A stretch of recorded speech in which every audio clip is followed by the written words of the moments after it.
Please.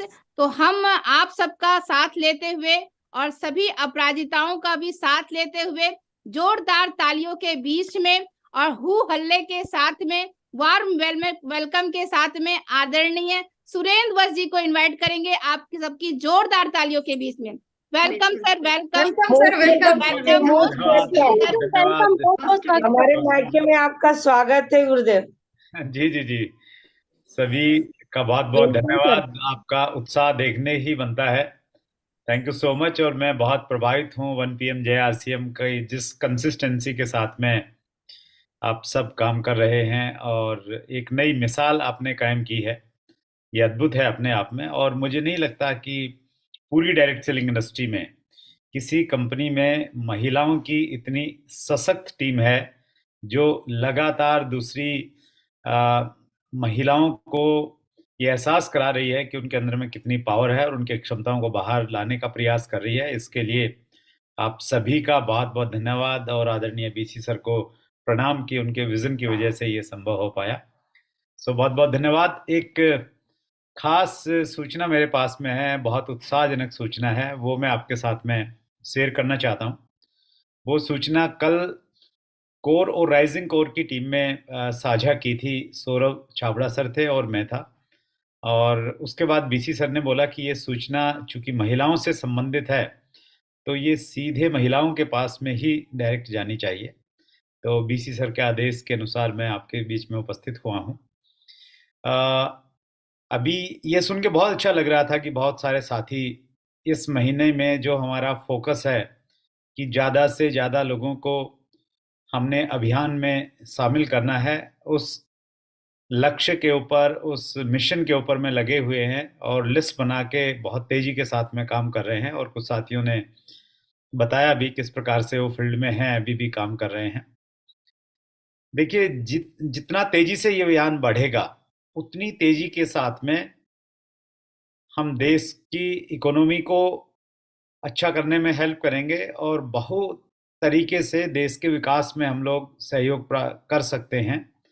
तो इसलिए बहुत उत्साह के साथ में हम सब लोगों को जोर शोर के साथ में बहुत ज़्यादा लोगों को इसमें जोड़ने की आवश्यकता है। और वो काम बखूबी पहले महीने से ही, साल के पहले महीने से ही शुरू हो गया है। मैं थोड़ी सी बैकग्राउंड में थोड़ा ले जाना चाहता हूं आपको, थोड़ी सूचना बताने से पहले। डायरेक्ट सेलिंग की शुरुआत दुनिया में अमेरिका से मानी जाती है 1959 में, 1959 में।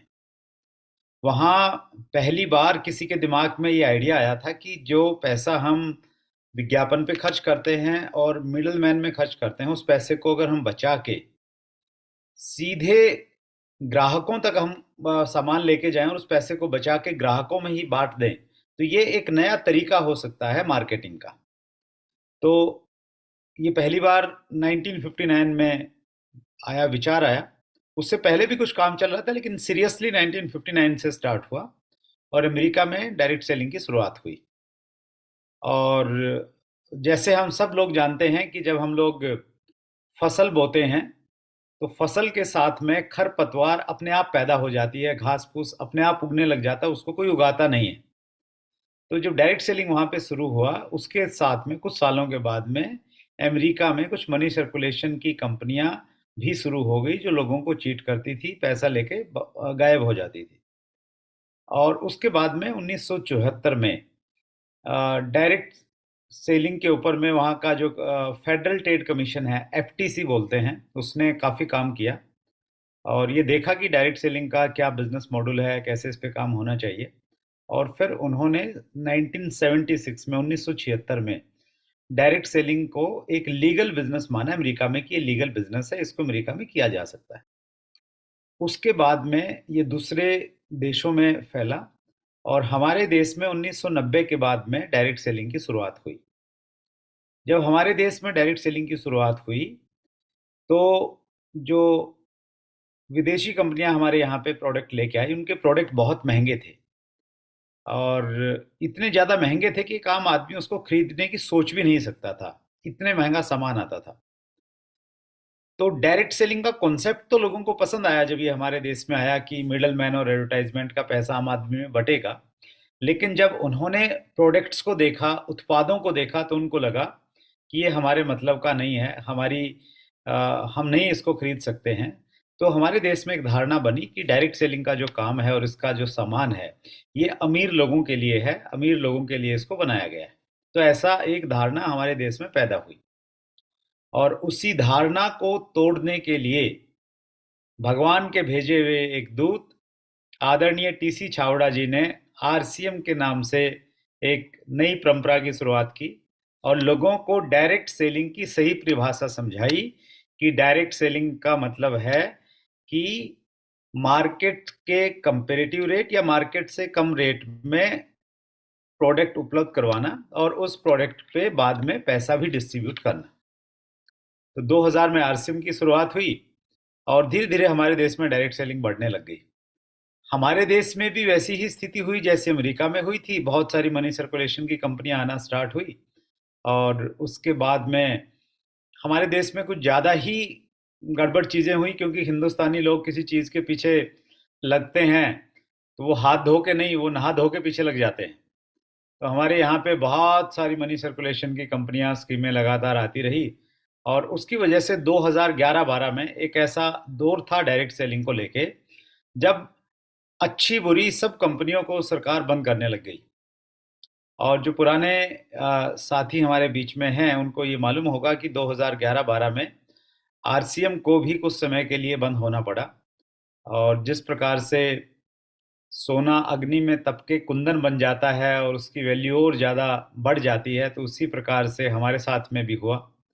हम दोबारा से शुरू हुए 2012 में। राजस्थान गवर्नमेंट ने डायरेक्ट सेलिंग के ऊपर में गाइडलाइन जारी की और उसके बाद हमने दोबारा से रीस्टार्ट किया। 2012 की जो घटना हुई, उस घटना से मेरी समझ में एक चीज़ बहुत अच्छे से आ गई कि अगर कंपनी को सुरक्षित रखना है तो पहले इंडस्ट्री को सुरक्षित रखना पड़ेगा। दो लाइनें हैं कि घर सजाने का तसव्वुर तो बाद का है, पहले ये तय हो कि घर को बचाया कैसे जाए। तो घर तो बाद में सजेगा, पहले ये तो तय हो कि घर बचे कैसे, इंडस्ट्री कैसे बचे।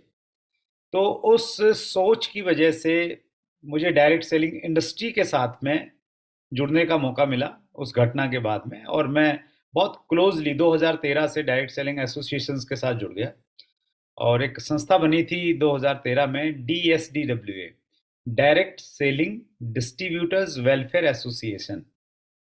उसका मुझे फाउंडर प्रेसिडेंट बना दिया गया कि बहुत बड़ी कंपनी के अचीवर हैं और अभी आंदोलन इन्होंने किया है और कंपनी को वापस चालू करवाया है। तो उस नाते मुझे बनाया गया। मैंने बहुत मना किया कि अभी कंपनी की शुरुआत हुई है, बहुत सारा काम है, लेकिन एक प्रकार से ज़बरदस्ती उन्होंने मुझे प्रेसिडेंट बनाया और फिर मैं बड़ी क्लोजली एसोसिएशन के साथ में मैंने काम किया। आरसीएम की एजुकेशन हमारी यही है कि या तो किसी काम को करो, नहीं करो तो फिर पूरी जिम्मेवारी के साथ में करो। और हम लोगों ने 2013 में, जब डायरेक्ट सेलिंग के नाम पे बहुत सारी कंफ्यूजन्स थी, बहुत सारे डाउट्स थे, उस समय हमने पहला काम ये किया, हमने सरकार में आरटीआई लगाई। राइट टू इन्फॉर्मेशन एक कानून है, उसके तहत आप सरकार से कुछ भी पूछ सकते हैं और सरकार को उसका जवाब देना पड़ेगा। हमने आरटीआई में ये लिखा कि हम डायरेक्ट सेलिंग का काम करते हैं, डायरेक्ट सेलिंग का ये तरीका है, और आप ये बताएं कि डायरेक्ट सेलिंग लीगल है इंडिया में या इलीगल है। तो ये हमने एक मिनिस्ट्री में लगाई, तो मिनिस्ट्री वालों ने गोलमोल सा जवाब दिया कि भाई आपका जो काम है ये हमारे मंत्रालय के अधीन नहीं आता है। फिर हमने दूसरे मंत्रालय में लगाई, फिर तीसरे में लगाई, तो 3-4 अलग अलग आरटीआई में हमें लोग घुमाते गए, मिनिस्ट्रियां घुमाती गई, क्योंकि उनको भी मालूम नहीं था कि क्या कॉन्सेप्ट है और कैसे काम करता है, क्या सही है गलत है। फिर हमने क्या किया, उन सभी जो उत्तर हमें मिले आरटीआई के, उन सभी उत्तरों को हमने इकट्ठा किया और उसके साथ में दुनिया में डायरेक्ट सेलिंग के जहाँ जहाँ पे नियम कानून बने हुए हैं उन सबको इकट्ठा किया और एक बहुत बड़ी फाइल बना के हमने एक आरटीआई प्रधानमंत्री ऑफिस में लगाई, पीएमओ में, पूरी डिटेल के साथ में कि इतने सारे लोग इस उद्योग में जुड़े हुए हैं और इस प्रकार के कन्फ्यूजन की स्थिति है। और उस आरटीआई का एक बड़ा अच्छा परिणाम आया। भारत सरकार ने एक इंटर मिनिस्ट्रियल कमेटी बनाई 2014 में, इंटरमिनिस्ट्रियल कमेटी को ये काम सौंपा गया कि आप ये पता लगाइए कि ये डायरेक्ट सेलिंग का मॉडल क्या है और इसको हमारे देश में परमिशन मिलनी चाहिए या नहीं मिलनी चाहिए, एक बात। दूसरी बात, ये किस मंत्रालय के अधीन आना चाहिए। मंत्रालय तब तक डिसाइड नहीं था कि किस मिनिस्ट्री के अंतर्गत ये आएगा। और 2 साल तक लगातार मीटिंगें चलती गई। उस मीटिंगों को बहुत बार मैंने भी अटेंड किया as a president of DSTWA। एक बहुत महत्वपूर्ण मीटिंग हुई थी 24 अगस्त 2016 को। वो मीटिंग ली थी उस समय जो मंत्री थे कंज्यूमर अफेयर मिनिस्ट्री के, वो थे माननीय रामविलास पासवान जी। उन्होंने वो मीटिंग बुलाई और उसमें देश की जितनी बड़ी कंपनियां हैं उनकी मैनेजमेंट को बुलाया और उन्होंने पूछा कि आपको डायरेक्ट सेलिंग के ऊपर में गाइडलाइन क्यों चाहिए। तो उस मीटिंग के बाद में 9 सितंबर 2016, लगभग 10 दिन के बाद में भारत सरकार ने डायरेक्ट सेलिंग की गाइडलाइन जारी की और वो एक बहुत बड़ी उम्मीद की किरण के रूप में हमारे देश में आई और उसके बाद में बहुत अच्छा माहौल हमारे देश में डायरेक्ट सेलिंग इंडस्ट्री को बना। 2016 में आई, 9 सितंबर 2016 को। उसके बाद में कुछ चीज़ें ठीक हुई, लेकिन चूंकि देश बड़ा है और लोगों में शिक्षा का थोड़ा अभाव है, तो उसके बावजूद भी जो मनी सर्कुलेशन वाली कंपनियां हैं वो फिर भी चलती रही किसी न किसी दूसरे रूप में। उसके बाद में 28 दिसंबर 2021 को भारत सरकार ने डायरेक्ट सेलिंग के रूल्स इशू किए। उसको बोलते हैं DS रूल्स 2021। उन रूल्स के आने से डायरेक्ट सेलिंग को एक कानूनी पहचान मिली, लीगल रिकॉग्निशन मिला। संविधान में डायरेक्ट सेलिंग के रूल्स आ गए हैं और उन रूल्स के आने के बाद में चीज़ें थोड़ी बेटर होती चली गई। क्योंकि मैं 2013 से डायरेक्ट सेलिंग को बड़ी नज़दीक से देख रहा हूँ, हम बहुत सारे मिनिस्टरों से मिले, अधिकारियों से मिले। 2013 में डायरेक्ट सेलिंग इंडस्ट्री को लेके जो परसेप्शन था वो ये था, ईमानदारी से अगर मैं बात करूं तो वो लोग ये कहते थे कि नहीं, ये सब चोरों की इंडस्ट्री है, ये इसमें कुछ भी अच्छा नहीं है, सब कुछ बुरा ही बुरा है, सब कुछ गलत ही गलत है, इस प्रकार की धारणा थी। और 2-3 साल लगातार जब हम मिलते रहे तो वो धारणा थोड़ी बदली और वो धारणा ये हुई कि नहीं, इस इंडस्ट्री में ज़्यादा कंपनियां गलत हैं लेकिन कुछ अच्छी कंपनियां भी, लेकिन वो बहुत कम हैं। उस प्रकार की एक सोच बदली और उसी सोच का परिणाम था कि गाइडलाइन आई और फिर रूल्स में हम लोग आए। अभी 12 जनवरी 2024 को एक और बहुत सकारात्मक घटना हुई हमारी इंडस्ट्री के इतिहास में।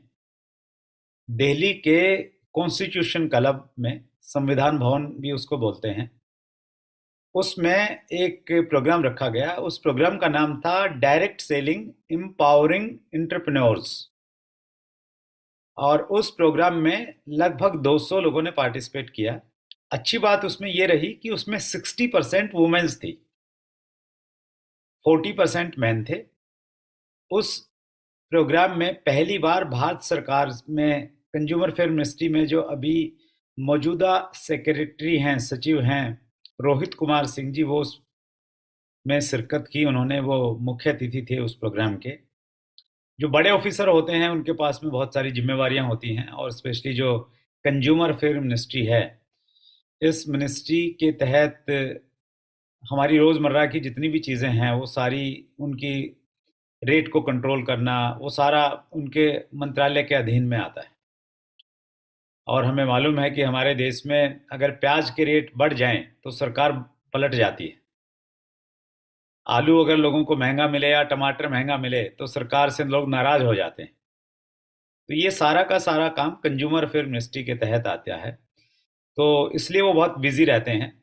लेकिन उसके बावजूद भी 12 जनवरी को रोहित कुमार सिंह जी हमारे उस प्रोग्राम में उन्होंने शिरकत की और उनके पास, हालांकि उस दिन उन्होंने बोला कि आज 5 मीटिंग है अलग अलग जगहों पे, लेकिन उसके बावजूद भी उन्होंने पहले तो लगभग आधा घंटा हम लोगों की बातों को सुना और उसके बाद में आधा घंटा उन्होंने बातचीत की और उन्होंने कहा कि देखिए, आप जो लोग कह रहे हैं कि भाई ये इंडस्ट्री महिलाओं को सशक्त बना रही है, देश में इसके माध्यम से बहुत सारा टैक्स हो रहा है, 1 नंबर का काम रहता है ओरिजिनल प्रोडक्ट मिलते हैं, हेल्थ पे काम हो रहा है, सारी चीज़ें सही हैं, लेकिन आपकी इंडस्ट्री का जो परसेप्शन है, जो छवि है, वो छवि अच्छी नहीं है। उस छवि को बदलने पे हम सब लोगों को काम करना पड़ेगा। तो उस प्रकार की बातचीत हुई और 12 तारीख को ही एक चीज़ डिसाइड हुई उसी दिन कि हम सब लोग मिलके, पूरी इंडस्ट्री मिलके 8 मार्च को 8 मार्च को आप सबको मालूम है कि अंतर्राष्ट्रीय महिला दिवस होता है। अंतर्राष्ट्रीय महिला दिवस के मौके पे हम लोग डायरेक्ट सेलिंग इंडस्ट्री की जितनी भी, सभी को तो हम नहीं बुला सकते, लेकिन हाँ एक बड़ा प्रोग्राम करेंगे और उस प्रोग्राम में हम लोग प्रयास करेंगे कि कुछ महत्वपूर्ण सरकार में जो लोग हैं उनको हम लोग बुलाएं। तो ऐसा तय हुआ। उसके बाद में वेन्यू हमने बुक करवाया है। तो 8 मार्च को हम एक प्रोग्राम कर रहे हैं दिल्ली के आईजी स्टेडियम में, इंदिरा गांधी स्टेडियम में, जहां अभी किरण बेदी जी आई थी, वहीं पे उसी वेन्यू पे। लेकिन ये प्रोग्राम इंडस्ट्री का प्रोग्राम होगा। इस प्रोग्राम का नाम है डायरेक्ट सेलिंग महिला उद्यमी विराट सम्मेलन। डायरेक्ट सेलिंग महिला उद्यमी विराट सम्मेलन। और जैसा कि नाम से ही जाहिर है कि ये महिला सम्मेलन है, तो ये महिला सम्मेलन ही है। इसमें पुरुषों को प्रवेश की अनुमति नहीं मिलेगी स्टेडियम के अंदर में, पुरुषों को बाहर रहना पड़ेगा। और विजन ये है कि पूरी महिलाएं रहेंगी पूरे स्टेडियम में। आप सोच के देखिए, उसको विजुलाइज कीजिए कि पूरे स्टेडियम में ऊपर से नीचे पूरी महिलाएं हैं और सरकार के गणमान्य लोग उस प्रोग्राम में शामिल हैं, तो किस प्रकार का माहौल होगा। तो बहुत उत्साह के साथ में इसकी तैयारी पूरी डायरेक्ट सेलिंग इंडस्ट्री कर रही है। सभी कंपनियों का रिप्रेजेंटेशन वहाँ पे रहेगा, क्योंकि आरसीएम देश की सबसे बड़ी कंपनी है, सबसे बड़ी संख्या है, सबसे ज़्यादा महिलाएं हमारे यहाँ पे काम करती हैं। तो उस नाते हमारा पार्टिसिपेशन सबसे ज़्यादा हो, वो हमने सुनिश्चित किया। और आरसीएम को 5,000 का एक कोटा मिला है कि आरसीएम से हम 5,000 वुमेन्स को हम लोग वहाँ पे आमंत्रित कर रहे हैं। तो आप सबके लिए ही ये प्रोग्राम है, वुमेन्स के लिए है, मैन की एंट्री नहीं है। हम जितने भी पुरुष लोग रहेंगे हम बाहर इंतजार करेंगे और आप हमें फिर सूचना देंगे कि अंदर किसने क्या बातचीत की, कैसा प्रोग्राम रहा। इस प्रोग्राम की जैसे मैंने डेट बताई 8 मार्च है। प्रोग्राम का टाइमिंग रहेगा सुबह, टेंटेटिव टाइम है 11 बजे स्टार्ट हो जाएगा प्रोग्राम और शाम को शायद 3 या 4 बजे तक प्रोग्राम चलेगा। प्रोग्राम अटेंड करने के लिए फ्री में पास उपलब्ध किए जाएंगे, उसके लिए आपको कुछ पैसा नहीं देना पड़ेगा। और चूंकि महिलाएं दूर दूर से आएंगी तो उनके लिए भोजन की व्यवस्था भी वहाँ पे रखी गई है, संभवतः लंच का भी वहाँ पे व्यवस्था रहेगी। तो ये तो होगी प्रोग्राम के टाइमिंग की बातचीत। इस प्रोग्राम में आने के लिए पहले पास लेना पड़ेगा और पास लेने के लिए आप अपने अपलाइन टेक्निकल के माध्यम से आपको सूचना देनी है अपने कोर लीडर से। हर कोर लीडर को हमने कोटा दिया है। कोर और राइजिंग कोर सिर्फ 100 वुमेन लीडर्स को अपनी टीम से ला सकता है, क्योंकि उससे ज़्यादा संभव नहीं है। तो आप अपने कोर लीडर को सूचना पहुंचाइए और अपना नाम उसमें दर्ज करवाइए कि आप उसमें आने के इच्छुक हैं। तो हम लोग बहुत उत्साहित हैं, पूरी इंडस्ट्री बहुत उत्साहित है। पहली बार एक अलग प्रोग्राम है और डायरेक्ट सेलिंग की जो परसेप्शन है, इस प्रोग्राम से एक परसेप्शन चेंज होगी। मीडिया में इसको बहुत अच्छे से कवर किया जाएगा।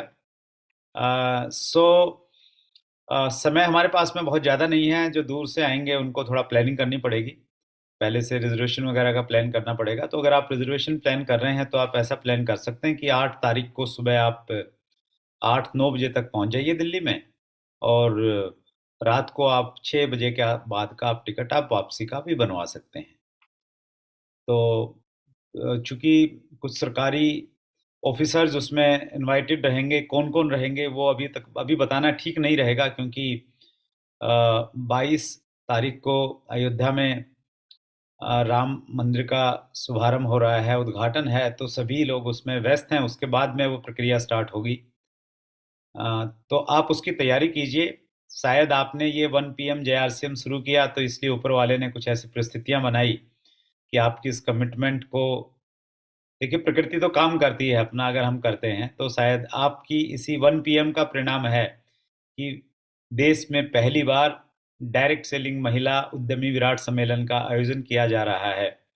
तो उसमें असली पार्टिसिपेशन के हकदार आप ही हैं, जो लगातार इस प्रोग्राम को इस प्रकार से संचालित कर रही हैं। तो आप उसकी तैयारी कीजिए।